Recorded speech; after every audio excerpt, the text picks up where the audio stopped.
يريد إسقاط النظام الشعب يريد إسقاط النظام الشعب يريد إسقاط النظام وأنا مش حاسس بالتغيير وعشان كده أنا في التحرير وأنا مش حاسس بالتغيير وعشان كده أنا في التحرير وعشان كده أنا في التحرير مش هنمشي مش هنمشي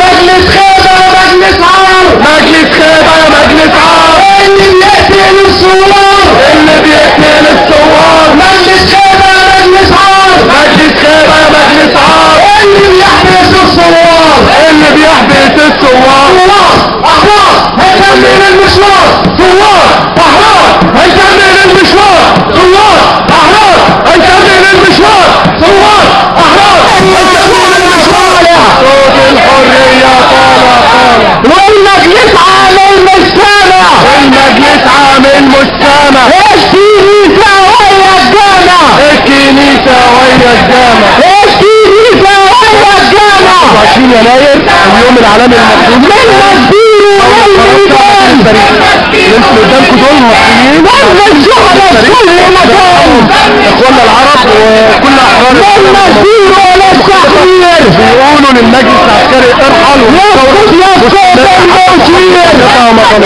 21 يناير قول يا مصري ساكت ليه؟ قول يا مصري ساكت ليه؟ انت خايف ولا ايه؟ انت خايف ولا ايه؟ قتلوا شبابنا فاضي ليه؟ قتلوا شيوخنا فاضي ليه؟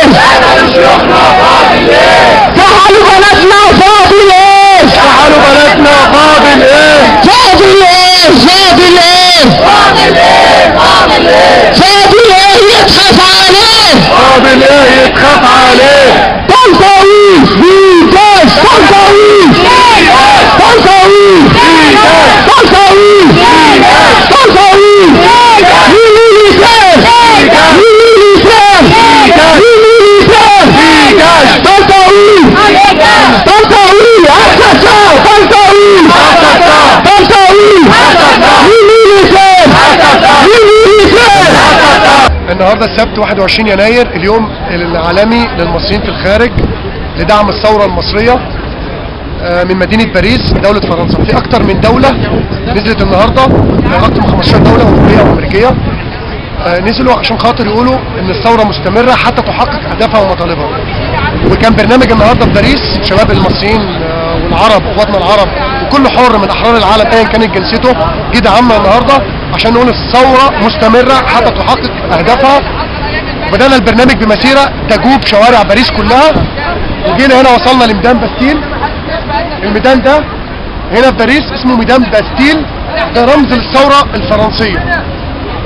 وبعد ما انتهت المسيرة بدأنا نعرض الشباب بيحضروا دلوقتي بيحضروا الفيلم بتاع عسكر كاذبون عشان برضو نوري للمصريين اللي موجودين هنا في باريس او للعرب او لكل المتضامن مع الثوار الاحرار ان العسكر يعني من ساعة ما مسكوا الحكم من بعد ثورة يناير او السلطة بيتبعوا نفس سياسة مبارك او هم بينفذوا نهج مبارك. بنقول للمجلس الخيري العميل يسقط حكم العسكر. ومن كل مكان في العالم هنقولها لك يا مجلس يا خاين يا عميل، ان شاء الله مكانك في الزنازين. وتحيا ثورة 25 يناير ومستمرين. ويسقط حكم العسكر. يسقط حكم العسكر. يسقط حكم العسكر. يسقط حكم العسكر. زائد ان احنا عملنا علم طوله 25 متر، علم كبير. العلم ده انا اعتقد ان هو اكبر علم مصري هنا في باريس او في فرنسا، ما شفتش انا قده كده في المكان. فدي حاجه تاريخيه برضو. يوم السبت 21 يناير 2012 نزل شوارع باريس اكبر علم لمصر في باريس، وهو طوله 25 متر وعرضه حوالي 4 متر او 3 متر ونص. تحيا الثوره.